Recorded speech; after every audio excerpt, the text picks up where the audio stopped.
салом, хабарҳои тоҷикистон ва ҷаҳонро дар барномаи ахбори озодӣ пешниҳоди шумо мекунем. имрӯз 14 апрел аст ва дар барнома ин гузоришҳоро дорем. эътирози гурӯҳе аз фаъолони қирғиз дар назди сафорати тоҷикистон дар бишкек. гирдомадагон аз ҷомеаи ҷаҳонӣ хостанд ба масъалаи низоъ дар марз таваҷҷӯҳ кунанд. нашри навори аблаваи хабарнигори тоҷик баҳси гармеро ба миён овард. мақомот мегӯянд ӯ даъватнома гирифта буд, аммо довталабона ба хизмат нарафт. ва чаро дар бонку банкоматҳо пул нест? муштариёни бонкҳои тоҷикистон шикоят доранд ки наметавонанд пули худро аз бонк бигиранд. шаҳри ваҳдат ҷамъошират бисёр тан шарда камтара омадем ки ҷаб авҷаш батар. имрӯз як гурӯҳ аз фаъолони ҷамъиятӣ дар шаҳри бишкеки қирғизистон пушти дари сафорати тоҷикистон гирдиҳамоӣ карданд.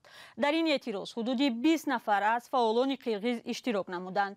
бархе аз онҳо дар даст шиор ва аксҳои қирғизистониҳоеро доштанд ки зимни муноқишаҳои марзии байни тоҷикистону қирғизистон ба ҳалокат расидаанд. ин мавзӯъро ҳамкорам шаҳлои гулхоҷа пайгирӣ кард ва ҳоло дар студия бо мост. шаҳло, дар назди сафорати тоҷикистон дар бишкек чӣ гузашт? бале, зарангез имрӯз гурӯҳе аз сокинони қирғизистон дар назди намояндагии тоҷикистон ҷамъ омада аз муноқишаҳо дар марзи ду кишвар ва ба қавли онҳо аз ҳамлаҳои президенти тоҷикистон ба қирғизистон нигаронӣ карданд. тазоҳургарон бо худ овезаҳо бо акси Эмомалӣ Раҳмон ва парчами қирғизистонро оварда буданд. онҳо муноқишаҳои пайваста дар марзро кори дасти ҳукуматдорони тоҷик номида аз ҷомеаи ҷаҳонӣ хостанд ба ин масъала таваҷҷӯҳ кунанд ва бо эълони таҳриму чораҳои дигаре нисбати президент Раҳмон ба низоъ дар марз хотима бахшанд. пулис бархе аз шиорҳоро хашин унвон дод ва ширкатдоронро огаҳ кард ки чунин шиорҳо ҷавобгарӣ доранд. хуб, оё ҷониби тоҷикистон то ин дам ба ин тазоҳурот вокунише нишон дод шаҳло? не, то ин лаҳзаҳо зарангез мақомоти тоҷик, вазорати корҳои хориҷӣ ва кормандони сафорат дар бишкек дар ин бора изҳори назар накарданд. ман ёдовар мешавам ки 12 апрел дар сарҳади тоҷикистону қирғизистон тирпаронии навбатӣ шуд. дар натиҷа як сарбози тоҷик кушта ва аз ду тараф чанд каси дигар захмӣ гардиданд. мақомоти тоҷикистон дар сар задани ҳодиса нирӯҳои қирғизистонро айбдор карданд. бишкек масъулиятро ба дӯши марзбонҳои тоҷик гузошт. вазири корҳои хориҷии тоҷикистон амалкарди марзбонони қирғизистонро дар он рӯйдод маҳкум кард. ба навиштаи хабаргузории ховар Сироҷдин Муҳриддин рӯзи 13 апрел, яъне дирӯз, дар суҳбати телефонӣ бо ҳамтои қирғизистониаш Руслан Казакбоев хостааст аз рӯи ҳодисаи мазкур тафтиши воқеӣ бурда шуда гунаҳгорон ба ҷавобгарӣ кашида шаванд. маркази матбуоти вазорати корҳои хориҷии Қирғизистон дар навбати худ ин мулоқотро тасдиқ кард. ташаккур барои суҳбат, шаҳло. барномаро бо гузоришҳои дигар идома медиҳем. пайвандони Шоҳрухи Исмоил, як корманди телевизиони Душанбе, мегӯянд ӯро аблава карда ба артиш бурдаанд. нашри навори зӯран бурдани ин корманди телевизион ва ҳои мардум гуфта кӯмакхоҳӣ кардани ӯ дар шабакаҳои иҷтимоӣ баҳси зиёде барпо кард. мақомот мегӯянд Шоҳрухи Исмоил чанд маротиба даъватнома гирифта ба комиссариат ҳозир нашуд ва барои ҳамин мақомот ӯро маҷбуран ҳозир карданд. аммо пайвандонаш инро рад карда мегӯянд аз болои амаркарди мақомот ба додситонӣ шикоят бурдаанд. мулло Раҷаб Юсуфӣ ва Нигораи Фазлиддин гузориш медиҳанд. اینجا نزدیک کنایه‌ات وطن دوشنبه همان مکانی است که شاهرخ اسماعیل روز 12 اپریل بازداشت و به ارتش برده شد. به گفته همکارانش آن روز شاهرخ از جای کارش از تلویزیون دوشنبه برآمده بود. لحظه زوراً به ماشین سوار کردن این کارمند تلویزیون را نفری از داخل ماشین ثبت کرده است.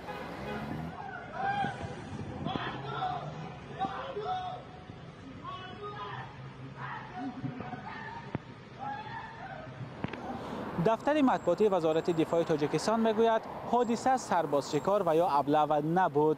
فریدون محمد علیزاده از سخنگوی وزارت دفاع گفت مقامات چند مرتبه به شاهرخ اسماعیل دعوتنامه دادند تا به کمیسریت حربی حاضر شود، ولی به گفته سخنگوی وزارت شاهرخ اسماعیل اختیاراً حاضر نشد و بعداً نامش را به کارمندان پلیس دادند تا او را حاضر کنند. در وزارت دفاع تصدیق کردند که شاهرخ اسماعیل قابل خدمت دانسته شد و به صف ارتش فرستاده شده است. ولی پیوندان این کارمند تلویزیون به حرفهای مقامات راضی نیستند. عبدالله، یک از برادران شاهرخ اسماعیل، در صحبت با رادیوی آزادی گفت آنها از دادستانی حربی تقاضا کردند تا سلامتی برادرش را سنجد. پیوندان شاهرخ اسماعیل راضی نشدند که در نزد کامرا صحبت کنند. برادر این کارمند تلویزیون گفت اگر برادرش با دعوتنامه حاضر نشد چرا او را نه از جای زیستشان بلکه از پایتخت زورن گرفته بردند. شاهرخ اسماعیل 24 سال دارد و ساکن جماعت قبله‌ای ناحیه رودکی است. دوام 2 هفته اول دعوت بهاری جوانان به ارتش این یگانه حادثه نیست که ساکنان از ابله شکایت دارند.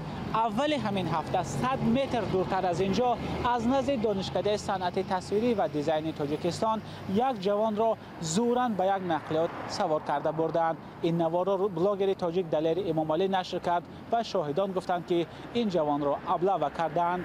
همه ساله در تاجیکستان 2 مراتب بهار و تیر ماه دعوت جوانان به ارتش صورت میگیرد. تقریبا در هر موسم دعوت شکایت ها از وجود سرباز شکار و یا ابله رسانه‌ای می شود.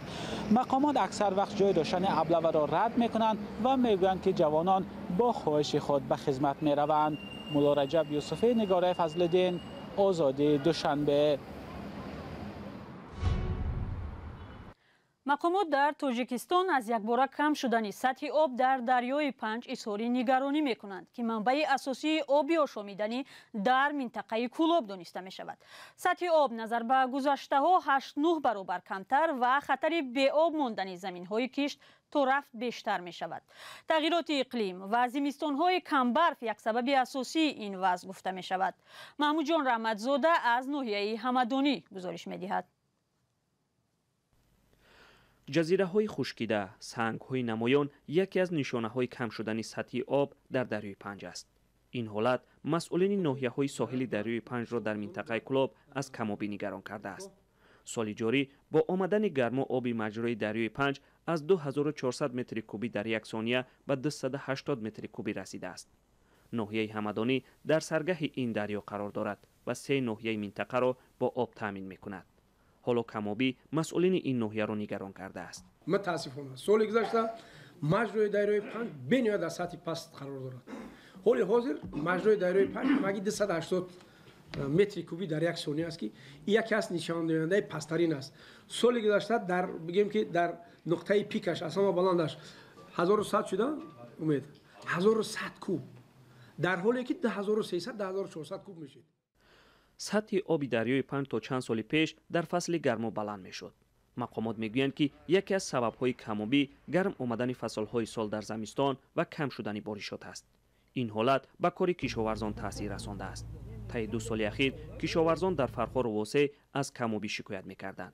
مقامات میگویند که امسال نمیدانند سطح آب در دریای پنج چگونه خواهد شد. ما حاضر کم آبی داریم. از این کانال چوبک 3 ناحیه کلانترین منطقه هم ناحیه واسه هم ناحیه همدانی هم ناحیه فرخار آب میگیره. اینم باید که قید کنیم که آب امسال شاید نمیدونم چی میشود. تا حال به نهایت کم است. ناحیه فرخار هرچند در پهلوی دریای پنج جایگیر است اما آبش را از همدانی میگیرد. ناحیه واسه آبش را طریق کولاب دریا از همدانی پر میکند. اما رئیس ناحیه فرخار برعکس رئیس همدانی میگوید که آنها نسازهای آبکشی را تعمیر کرده امسال قصد دارند 3000 گکتار زمین را آبی کنند. زیاده از 1 کوب آب رفته ایستاده است. آب زیر زمین وقتی کانال توزیع میکنی در روی سرخاب میپرده 1 کوب زیاد رفته ایستاده است. من شما در خودتون برده نشون میدم. خودتان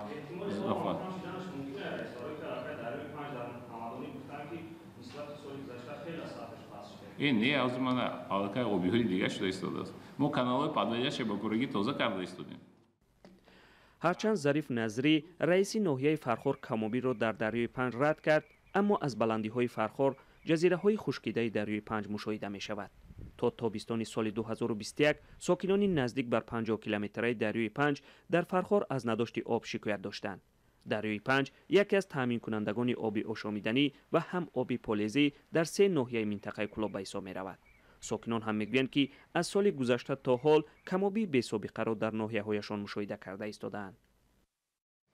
برنامه را پای میگیریم. چند روز باز در بانک‌ها و بانکمت‌های سراسر تاجیکستان پول نقد نمی‌رسد. مردم برای گرفتن معاش، نفقه یا پسنداز خود سرگردانند. این وضع نوبت‌پایی را به وجود آورده است. برخی برای گرفتن پول خود از منطقه‌ها به پایتخت می‌آیند. کمبود پول نقد را در بانک‌ها به زیاد بودن طلبات وابسته می‌دانند. شعلای گلخواجه موضوع را ادامه می‌دهد. نوبت‌پایی‌های طولانی در نزد بانک‌های شهر دوشنبه چند روز به این طرف کم نمی‌شود. بیشتری بانکمت‌ها در کشور پول ندارند. بنابراین ساکنان مجبورند که برای گرفتن پول از کارت‌ها و یا مبلغی که از روسیه فرستاده شده است به بانک‌ها بروند.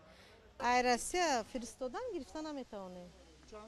دویم روز رفتیم بانکمت‌ها دا پول نبود. اومدیم همینجا می‌خوایم پول بدیم. نمیشه دیگه. میگن که پول نیست، میگن کاسه میگم که پول نیست، میگن به پول را جای سوداگیان خلق و خیر. شهری وعده جمع شرایط بسیار تن شهر دا کمتر اومدیم که جب واوجش بهتر.